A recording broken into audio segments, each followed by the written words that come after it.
안녕하십니까, 이용태입니다.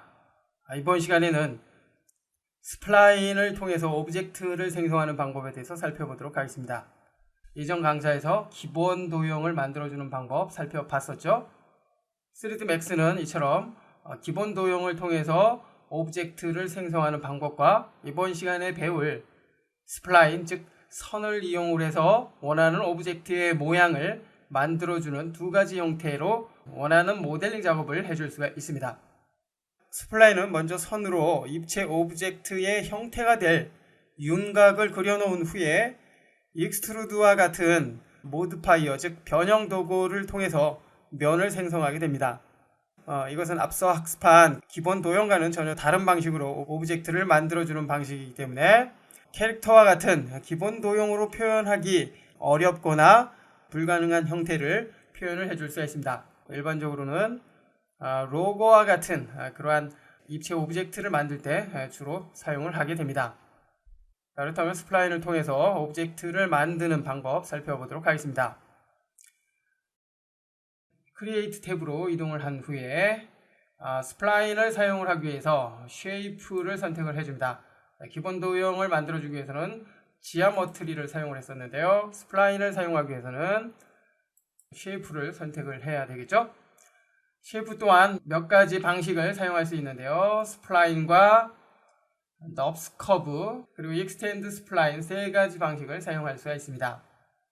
이번 시간에는 가장 많이 사용이 되는 스플라인을 통해서 오브젝트를 만들어 봅니다. 오브젝트 타입은 라인 형태로 그려주는 방식, 그리고 커브 형태로 그려주는 방식, 그리고 원형의 엘립스, 그리고 사각형의 렉탱글, 그리고 아크 모양의 아크, 도넛 모양의 도넛, 그리고 별 모양의 스타 등 다양한 오브젝트 타입을 사용할 수 있는데요. 만약 글자를 만들어주고자 한다면 텍스트를 이용을 할 수도 있습니다. 자, 여기서는 먼저 라인을 사용을 해보죠. 라인을 선택을 했고요. 스플라인 작업을 하기 위해서는 일반적으로 탑뷰나 레프트, 프론트 뷰와 같은 평면 뷰에서 작업을 하는 것이 좋습니다. 자, 이번에는 탑뷰에서 그림을 그려보죠. 자, 탑뷰를 풀 화면으로 먼저 만들어 놓고 작업을 해봅니다. 자, 탑뷰에 마우스 커서를 갖다 놓고 Alt W. 자, 그러면 이렇게 풀 화면으로 바뀐 것을 알 수가 있고요. 자, 어떤 모양을 그려볼까요? 간단하게 나무 모양을 한번 그려볼까요? 모양이 최초로 만들어지는 부분에서 클릭. 자, 그러면 이렇게 시작점이 만들어졌고요. 자, 그리고 모양을 계속해서 만들어 갑니다. 클릭, 클릭, 클릭, 클릭, 클릭, 클릭. 자, 그리고 나무 클릭, 클릭. 반대쪽 모양을 만들어 봅니다. 클릭, 클릭, 클릭, 클릭, 클릭. 자, 마지막으로 시작점과 마지막 점을 하나를 합쳐줘야 합니다. 시작점에서 클릭하면 이와 같이 클러스 스플라인 창이 나타나는데요. 합쳐주기 위해서 예 버튼을 클릭합니다. 자, 이렇게 하나로 합쳐진 것을 알 수가 있고요. 자, 현재 작업에서는 직선의 모양만 만들었기 때문에 비교적 쉽게 원하는 모양을 만들어 줬는데요. 만약 곡선 형태의 모양을 만들어 주고자 한다면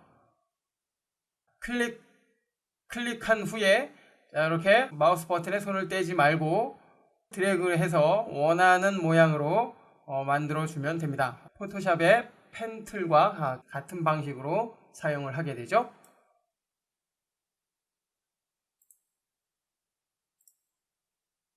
자, Ctrl Z 키를 눌러서 이전으로 되돌아가고요. 나무 모양의 이 스플라인을 가지고 작업을 해봅니다. 자, 다시 Alt W 키를 눌러서 포뷰로 전환을 한 후에 이번엔 퍼스펙티브 뷰를 풀 화면으로 바꿔봅니다. 자, Alt W 됐죠? 자, 지금의 상태는 선만 보이는 상태이고요. 작업한 내용을 최종 렌더를 통해서 확인을 해보면 렌더죠. 렌더 프로덕션 클릭. 자, 그러면 렌더 창이 나타나고요. 렌더된 결과는 아무것도 없는 검정색으로 나타나는 것을 알 수가 있습니다. 자, 이처럼 스플라인은 뷰포트 상에서는 보이지만 실제 렌더링을 한 후에는 표현이 되지 않습니다. 참고로 렌더는 작업한 내용에 대해서 최종적인 결과물을 미리 확인해 보기 위한 과정인데요. 또한 파일을 만드는 과정이기도 합니다. 뷰포트 내에서는 작업한 내용을 최종적인 모습으로 확인할 수 없기 때문에 작업된 오브젝트의 최종 모습은 반드시 지금 렌더 뷰를 통해서 확인을 해줘야 합니다. 단축키로는 F9키가 사용이 되고요. 참고로 지금의 렌더 뷰 창에서는 렌더를 하고자 하는 영역을 지정을 해서 그 영역만 렌더링을 할 수도 있습니다. 참고하시고요.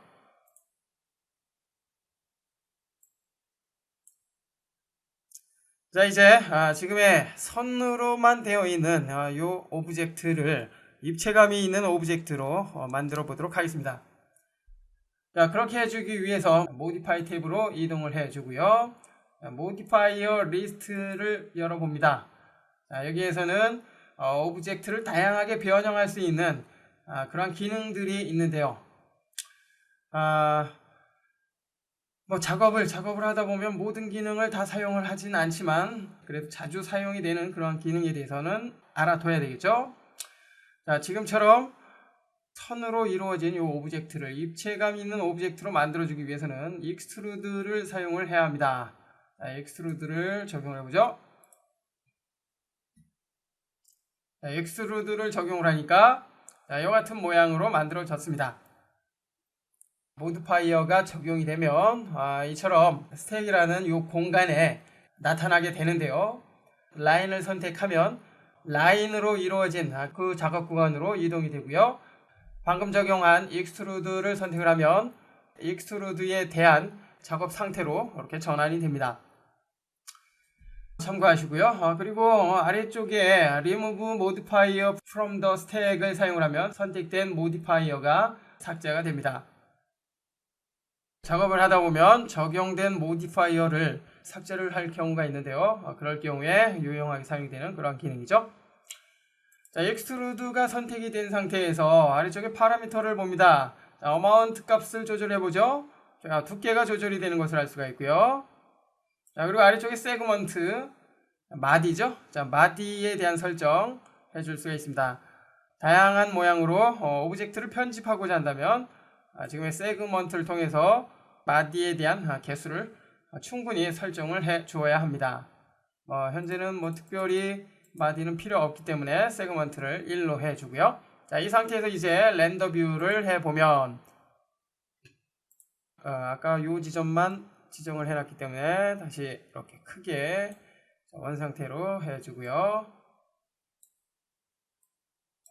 됐습니다. 자, 끄고 다시 한번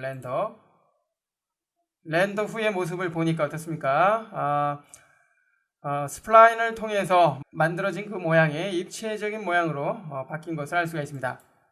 자, 이렇듯 스플라인을 사용을 한다면 원하는 오브젝트의 모양을 스플라인을 통해서 먼저 윤곽을 만든 후에 익스트루드와 같은 모디파이어를 통해서 입체감이 있는 그런 오브젝트로 만들어 줄 수 있다는 거 알 수가 있었습니다.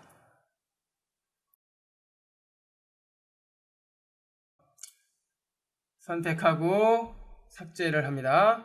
딜리트 삭제가 됐고요. Alt W 키를 눌러서 4분할뷰로 다시 이동을 합니다. 계속해서 이번에는 자, 글자를 만들어주기 위해서 텍스트를 선택을 해봅니다. 됐나요? 자, 그리고 역시 탑뷰에서 글자를 입력을 해봅니다. 클릭. 기본적으로 맥스 텍스트라는 글자가 입력이 됐고요. 자, 맥스라는 글자만 한번 사용을 해봅니다. 됐나요? 자, 그리고 Select and Move to를 사용을 해서 좀 이동을 해봅니다. 자, 이동을 해서 중간 지점으로 갖다 놓습니다. 됐나요? 자, 다시 퍼스펙티브 뷰를 풀 화면으로 해주기 위해서 마우스 커서 갖다 놓고 Alt W 됐죠? 자, 현재는 앞서 스플라인을 통해서 나무 모양을 그려 놓았을 때처럼 선 모양으로만 글자가 나타나는 것을 알 수가 있습니다. 이 또한 모디파이의 모디파이어 리스트 그리고 익스트루드를 사용을 해서 이렇게 입체적인 오브젝트로 만들어줄 수 있습니다. 자, 만약 텍스트 애니메이션과 같은 그러한 작업을 할 경우라면 지금의 방법 잘 활용을 하면 되겠죠. 자, 다시 선택하고 삭제를 해줍니다. 스플라인을 통해서 오브젝트를 만들어주는 방법 살펴보고 있는데요. 이번엔 마지막으로 외부에서 파일 불러온 후에 그 파일에 대해서 입체 오브젝트로 만들어주는 방법 살펴봅니다. 가령 일러스트레이터에서 글자나 로고 등을 만든 후에 그 만들어진 패스 모양대로 입체감 있는 오브젝트로 만들어줄 수 있는데요. 그 방법 살펴봅니다. 자, 애플리케이션 버튼을 선택을 해주고요. 자, 외부에 있는 파일을 불러오기 위해서는 임포트, 그리고 임포트를 사용해서 불러올 수 있는데요. 참고로 머지를 사용하면 현재의 씬에 외부에 있는 파일이 그대로 적용이 되는 방식이고요. 임포트는 새로운 씬에 불러와지는 방식입니다. 그리고 리플레이스는 현재 선택된 오브젝트를 대체할 때 사용이 되는 그런 방식이고요. 자, 여기에서는 임포트를 사용을 해봅니다. 임포트. 본 강좌의 학습 자료 폴더 안에 들어가 보면 AI라는 폴더가 있는데요. 자, 여기에서 로고를 불러옵니다.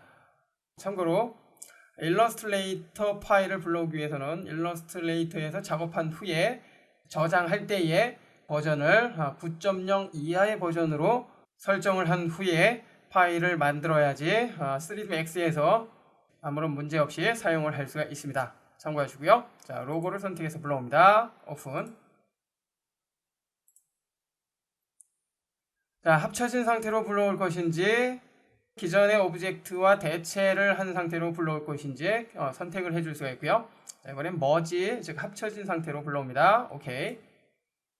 그리고 일러스트레이터에서 만들어진 그 패스를 하나의 오브젝트로 불러올 것인지 아니면 그 패스를 각각 분리된 상태로 불러올 것인지 선택을 해줄 수 있는데요. 자, 이번에 하나로 합쳐진 상태로 불러옵니다. 싱글 오브젝트. 그러면 이처럼 일러스트레이터에서 만들어진 패스가 그대로 적용이 되는 것을 알 수가 있습니다. 조금만 축소해보죠. 컨트롤 알트 마우스 중간 버튼. 이 정도의 크기 됐나요? 자, 그리고 살짝 중간으로 이동을 해주고요. 자, 역시 불러온 파일의 모습을 보니까 앞서 스플라인을 통해서 만들어 놓은 선의 모습만 표현이 됩니다. 자, 이제 모디파이의 모디파이 리스트에서 자, 익스트루드를 적용을 한 후에 입체적인 오브젝트로 만들어 보겠습니다. 이전 값을 그대로 반영하기 때문에 아주 두껍게 됐군요. 어마운트 값을 좀 줄여봅니다. 자, 5 정도로 줄여봅니다. 그래도 두껍군요. 1. 자, 1 정도로 하니까 자, 보기 좋게 됐습니다. 현재 어마운트 값이 1로 했을 때 이 정도의 모습으로 나타났는데요. 그 이유는 지금 불러온 이 오브젝트의 크기가 작게 만들어졌기 때문이죠. 이처럼 일러스트레이터와 같은 이미지 편집 툴에서 만들어진 그 패스를 그대로 3ds Max로 불러와서 입체적인 오브젝트로 만들어줄 수 있다는 거 알 수가 있었습니다. 자, 여기서 엑스트루드의 전구 모양의 이 아이콘을 꺼주니까 적용됐던 익스트루드의 모습은 보이지가 않고 스플라인 형태의 모습만 나타나는 것을 알 수가 있습니다. 자, 이처럼 적용된 모디파이어는 작업 상황에 맞게 끄거나 켜서 원하는 작업을 해줄 수가 있습니다. 자, 다시 켜주고요. 이번 시간에는 스플라인을 통해서 만들어진 모양의 입체감이 있는 오브젝트로 만들어주는 방법에 대해서 살펴봤습니다.